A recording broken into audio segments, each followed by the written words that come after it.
সরকারি পরীক্ষার জন্য কম্পিউটার বিষয় প্রস্তুতি নিতে চাইছেন? তাহলে এই ভিডিওটি আপনার জন্য। এই ভিডিওটিতে বাছাই করা 100টি MCQ প্রশ্ন উত্তর রয়েছে, যা বিভিন্ন সরকারি পরীক্ষা যেমন SSC, RRB, NTP, banking, West Bengal police, food SI এ সমস্ত পরীক্ষায় এই প্রশ্নগুলি একাধিকবার এসেছে, যা খুব কমন প্রশ্ন। নমস্কার বন্ধুরা, আমি সুমন, আপনারা দেখছেন 360 ক্লাসরুম। প্রথমে আমরা কম্পিউটারের সাধারণ পরিচিতি ও ইতিহাসের ওপরে যে প্রশ্নগুলি সবচেয়ে বেশিবার এসেছে সেই প্রশ্নগুলি নিয়ে আলোচনা করব। কম্পিউটারের জনক কে? সঠিক উত্তর চার্লস ব্যাবেজ। তিনিই প্রথম ব্যক্তি যিনি আধুনিক কম্পিউটারের মৌলিক ধারণা বা আর্কিটেকচার বা বলতে পারি যান্ত্রিক নকশাচিত্র তৈরি করেছিলেন। এই কারণে চার্লস ব্যাবেজকে কম্পিউটারের জনক বলা হয়। দ্বিতীয় প্রশ্ন, প্রথম প্রজন্মের কম্পিউটারে ব্যবহৃত হয়। এখানে প্রথম প্রজন্মের কম্পিউটারের মূল উপাদান বা প্রধান যে যন্ত্রটি ব্যবহৃত হয়েছিল তা জানতে চেয়েছে। প্রথম প্রজন্মের কম্পিউটারের মূল উপাদান হিসেবে ব্যবহৃত হয়েছিল ভ্যাকুয়াম টিউব। অপশান বি সঠিক উত্তর। বাকিগুলি জেনে রাখো। প্রথম অপশান রয়েছে ট্রানজিস্টর, যা ব্যবহৃত হয়েছিল দ্বিতীয় প্রজন্মে, আর আইসি বা ইন্টিগ্রেটেড সার্কিট ব্যবহৃত হয়েছিল তৃতীয় প্রজন্মের কম্পিউটারে। মাইক্রোপ্রসেসর, যা ব্যবহৃত হয়েছিল চতুর্থ প্রজন্মের কম্পিউটারে। আধুনিক কম্পিউটারের জনক কাকে বলা হয়? চার্লস ব্যাবেজ, তাই তো? ম্যাক্সিমাম স্টুডেন্ট এই ভুলটিই করবে। প্রশ্নটি এখানে ভালো করে লক্ষ্য করুন। আধুনিক শব্দটি ব্যবহার করা হয়েছে। আধুনিক কম্পিউটারের জনক কে? অপশানগুলি লক্ষ্য করুন। দেখুন, এখানে গণিতবিদ ও বিজ্ঞানী অ্যালেন টিউরিং এর নাম রয়েছে। অ্যালেন টিউরিং না থাকলে সেক্ষেত্রে উত্তরটি হতো চার্লস ব্যাবেজ, কিন্তু প্রশ্নে যেহেতু আধুনিক শব্দটি জুড়ে দেওয়া হয়েছে এবং অপশানে অ্যালেন টিউরিং রয়েছে, সে কারণে চার্লস ব্যাবেজ না হয়ে সঠিক উত্তর হবে অ্যালেন টিউরিং। এবার কারণটা বলি। আধুনিক কম্পিউটার যে ধারণাগুলির ওপরে দাঁড়িয়ে রয়েছে সেগুলি তিনি দিয়েছিলেন এবং প্রমাণ করেছিলেন, যেমন লজিক, সফটওয়্যার ও অ্যালগরিদম এর ধারণা দিয়েছিলেন। কম্পিউটারে কৃত্রিম বুদ্ধিমত্তা বা AI থাকা প্রয়োজন তা বলেছিলেন। সঠিক উত্তর অ্যালেন টিউরিং। বিশ্বের প্রথম গণনাকারী যন্ত্র কোনটি? সঠিক উত্তর অপশান বি অ্যাবাকাস। চতুর্থ প্রজন্মের কম্পিউটারে প্রধান যন্ত্রাংশ একটু আগেই আলোচনা করেছি।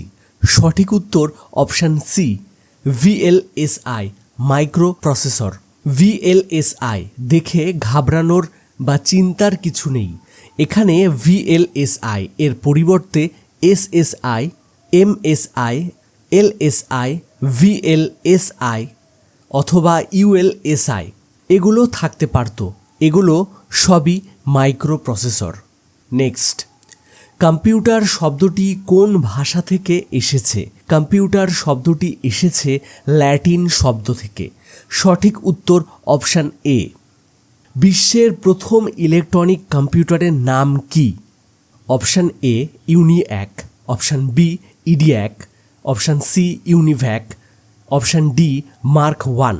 সঠিক উত্তর হবে option A ENIAC, electronic numerical integrator and computer. IC integrated circuit chip কি দিয়ে তৈরি? সঠিক উত্তর অপশান সি সিলিকন। আচ্ছা, ভিডিওটি এখানে পজ করো, তোমাদের জন্য রয়েছে একটি প্রশ্ন। সিলিকন দেখতে কেমন? লোহা, তামা, অ্যালুমিনিয়াম তো দেখেছো, কিন্তু সিলিকন সেটা দেখতে কেমন? কমেন্টে জানাও। যারা দেখোনি তাদের জন্য ছবি দিয়ে দিলাম। কম্পিউটারে তথ্য প্রক্রিয়াকরণ ইউনিট কোনটি? কম্পিউটারে তথ্য প্রক্রিয়াকরণ অর্থাৎ ডেটা প্রসেসিং কোন ইউনিট বা যন্ত্রের মধ্যে হয়? এই যে কম্পিউটারকে তুমি কোনো একটা টাস্ক বা কাজ দাও, সেই কাজটা কম্পিউটার কোন অংশের মধ্যে বা কোন যন্ত্রের মধ্যে সেই কাজটি সম্পূর্ণ করে। এই যে শোনার জন্য ব্যবহার করছি কান, দেখার জন্য ব্যবহার করছি চোখ, ঠিক তেমনি কম্পিউটারকে যখন কোনো কাজ দেওয়া হয় সেই কাজটি প্রসেস করছে কম্পিউটার সিপিইউ নামক ইউনিটটির মধ্যে। সঠিক উত্তর সিপিইউ। কৃত্রিম বুদ্ধিমত্তা এআই এটি কোন প্রজন্মের কম্পিউটারের বৈশিষ্ট্য? এই যে এআই নিয়ে চারিদিকে এক হুলস্থুল কাণ্ড, এটি কোন প্রজন্মের কম্পিউটারের বৈশিষ্ট্য সেটা বলতে হবে তো। এআই পঞ্চম প্রজন্মের কম্পিউটারের বৈশিষ্ট্য। সঠিক উত্তর অপশান বি। এবার কম্পিউটার মেমোরি ও স্টোরেজ থেকে যে প্রশ্নগুলি বারবার এসেছে বা এসে থাকে সেই প্রশ্নগুলি নিয়ে আলোচনা করব। নিচের কোনটি ভোলাটাইল বা অস্থায়ী মেমোরি? মেমোরির পাওয়ার সাপ্লাই বা বিদ্যুৎ সংযোগ বন্ধ হয়ে গেলে মেমোরির মধ্যে যে ডেটাগুলি ছিল তা সবই মুছে যায়। তার মানে কি হলো? বিদ্যুৎ সংযোগ বন্ধ হওয়ার ফলে মেমোরির তার ডেটাগুলি ভুলে গেল। এ কারণে মেমোরিটিকে ভোলাটাইল বলা হচ্ছে বা অস্থায়ী মেমোরি। অস্থায়ী কেন? কারণ বিদ্যুৎ সংযোগ বিচ্ছিন্ন হওয়ার ফলে মেমোরিতে থাকা সমস্ত ডেটা মুছে যাচ্ছে, তাই এটা অস্থায়ী। আমাদের ফোনের স্টোরেজ ইউনিট বা মেমোরিতে তো অনেক ডেটা থাকে। এবার আমাদের ফোন যখন চার্জ শেষ হয়ে যায় বা ফোন সুইচ অফ করি তখন তো বিদ্যুৎ সংযোগ বন্ধ হয়। এর ফলে কি ফোনের ডেটাগুলি মুছে যায়? না, ফোনের সুইচ অন করার পর বা নতুন করে চার্জ করার পর ফোনের ভেতরে যে কন্ট্যাক্ট নাম্বার, ছবি, গান বা ভিডিওগুলি ছিল তা সব তেমন সেভ থাকে। তাহলে এখানে যে বলা হচ্ছে ভোলাটাইল অস্থায়ী মেমোরির কথা, তাহলে সেটা কোন মেমোরি? সেটা হলো আমাদের ফোন বা কম্পিউটারে থাকা র্যাম মেমোরির কথা বলা হচ্ছে। ভোলাটাইল মেমোরি যা বিদ্যুৎ সংযোগ বিচ্ছিন্ন হলে মেমোরিতে উপস্থিত সমস্ত ডেটা অটোমেটিক মুছে যায়, তাই ভোলাটাইল বা অস্থায়ী মেমোরি বলা হয় এই ধরনের মেমোরিকে। সঠিক উত্তর অপশান এ, র্যাম। র্যামকে ভোলাটাইল মেমোরি বলা হয়। 1 নিবল সমান কত বিট? মনে করো আমরা একটা সংকেত বা কোড পাঠাবো বা কম্পিউটারে কোনো কিছু লিখব, তখন তা কম্পিউটার মেমোরিতে লেখা হয় বা মেমোরির মধ্যে জমা হয়, স্বাভাবিক। এবার আমরা যা লিখি তা 0 এবং 1-এ রূপান্তর বা কনভার্ট হয়ে মেমোরিতে জমা হয়। কম্পিউটার জগতে সব কিছু তৈরি হয় মাত্র দুটি সংখ্যা দিয়ে, 0 এবং 1। যা লিখব সবই ওই 0 এবং 1-এ কনভার্ট হবে, তা ছবি হোক কিংবা ভিডিও কিংবা কোনো অডিও হোক। এই একটি সংখ্যাকে বলা হয় বিট। বিট একটি হলো সবচেয়ে ছোট একক। এটা আসলে একটা পরিমাপের নিয়ম, অনেকটা আমাদের ওজন বা দূরত্বের এককের মতো। অনেকটা এরকমও একটা সুইচ অন করা হয়েছে, তার মানে তার মধ্যে থেকে ভোল্টেজ পাস হচ্ছে, তার মানে 1, এবং সুইচটি অফ মানে সেখান থেকে কোনো ভোল্টেজ পাস হচ্ছে না, তার মানে 0 অবস্থান। নিবল। যখন তুমি এরকম 4টি সুইচের অবস্থা বা 4টি সংখ্যা একসাথে রাখবে তখন সেই সেটটাকে বলা হবে 1 নিবল। বাইট। যখন তুমি 8টি সংখ্যা একসাথে রাখবে তখন সেই সেটটাকে বলা হবে 1 বাইট। অর্থাৎ 2টি নিবল মিলে তৈরি হয় একটা বাইট। কেন 4টি বিটেই 1 নিবল হয়? এটা আসলে একটি পরিমাপের নিয়ম, অনেকটা আমাদের ওজন বা দূরত্বের এককের মতো।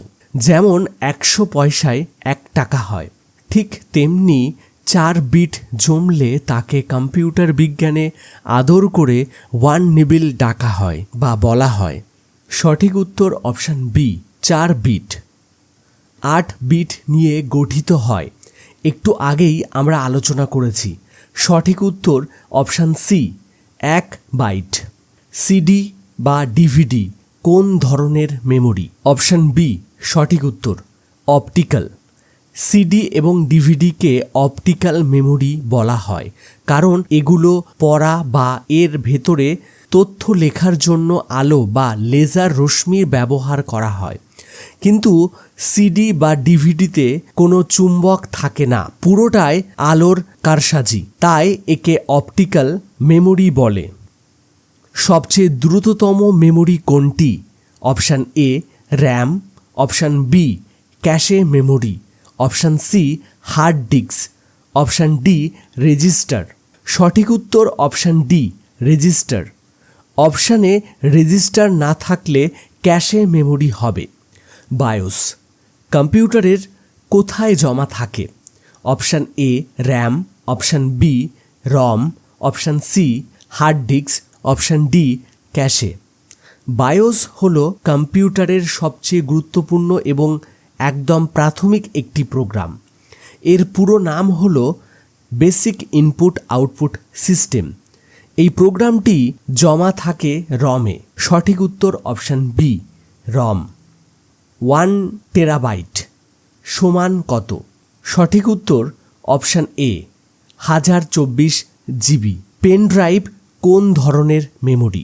উত্তরটি হবে অপশান বি ফ্ল্যাশ ড্রাইভ বা ফ্ল্যাশ মেমোরি। মেমোরি স্টোরেজ সঠিক ক্রম কোনটি? অপশান এ এমবি জিবি তারপর TB, option B TB GB MB, option C GB MB তারপর TB, option D MB TB নাকি জিবি। সঠিক উত্তর অপশান এ প্রথমে এমবি তারপর জিবি তারপর টিবি। এই মেমোরির চারটি ফলো করো। এটি কিন্তু তোমাদের একটু মাথায় রাখতে হবে বা মুখস্থ করে ফেলতে হবে, তাতে মেমোরি থেকে ম্যাক্সিমাম যে প্রশ্নগুলি আসে সেগুলির উত্তর করতে পারবে। সেকেন্ডারি মেমোরির উদাহরণ কোনটি? মেমোরি দুই প্রকার, প্রাইমারি আর সেকেন্ডারি। প্রাইমারি মেমোরি কি কি? র্যাম এবং রম। এখানে সেকেন্ডারি মেমোরির কথা জিজ্ঞেস করেছে। Secondary memory hard disk. সঠিক উত্তর হার্ড ডিস্ক। 100টির মধ্যে প্রথম 20টি প্রশ্ন উত্তর নিয়ে আমরা এই ভিডিওটিতে আলোচনা করেছি। পরবর্তী ভিডিওতে আমরা আরও 20টি প্রশ্ন উত্তর নিয়ে আলোচনা করব। ভিডিওটি সম্পূর্ণ দেখার জন্য অসংখ্য ধন্যবাদ। জয় হিন্দ, জয় জওয়ান, জয় কিষাণ, ভারত মাতা কি জয়।